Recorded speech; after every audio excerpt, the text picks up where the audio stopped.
नियाज़ी साहब तो कह रहे हैं कि आप लोग को अब दोबारा से अदालत में जाना पड़ेगा, फिर आपको पता चलेगा कि आप लोगों ने किया है। क्या किया है सर आप लोगों ने? क्या करना है जी? अब क्या करना है? और ऑर्डर जो अदालत का है सर, मैं नहीं कह रही, गौस नियाज़ी साहब कह रहे हैं आप। बिल्कुल अदालत का ऑर्डर ये दोबारा कल अदालत खुलेगी, चले जाए कि हमारी मुलाकात नहीं कराने दीजिए। ज़ाहिर हमारा वकील भी होगा, हुकूमत का वकील भी होगा, एडवोकेट जनरल को जवाब देगा। इसमें मैं आपको अर्ज कर दूं, इसमें कंटेम्प्ट में गए हुए थे ये लोग काफी, कि आपके ऑर्डर्स की वजह से, आपके ऑर्डर्स के बावजूद हमारी मुलाकातें नहीं कराई जा रही। आप जरा तो आप जाए ना, अब तो आप कोर्ट में जाए। हम आपको देखो ना, आप हमारी बात तो सुनते नहीं।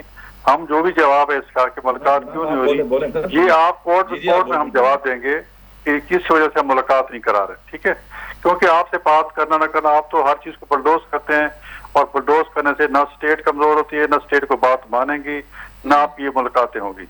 तो बराए मेहरबानी अगर मुल्क पे रहम करें और एक सियासी पार्टी की तरह। स्टेट है या कोई और स्टेट है, क्या है, जरा डिफाइन कर देना। आप हुकूमत में तो आप है ना सर, हम आपसे पूछेंगे। स्टेट में हुकूमत पाकिस्तान तो क्या नहीं।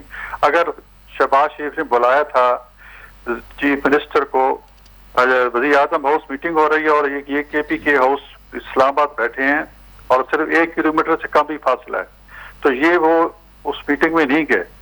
जब आप ओबे नहीं करेंगे, जब हुकूमत की बात नहीं मानेंगे, देखो हमने तो आपने हमें असम्बली में ललकारा, पहली तकरीर में सोहेल ने, इसके बावजूद वज़ीर आज़म ने आपको फोन किया और मुबारकबाद दी।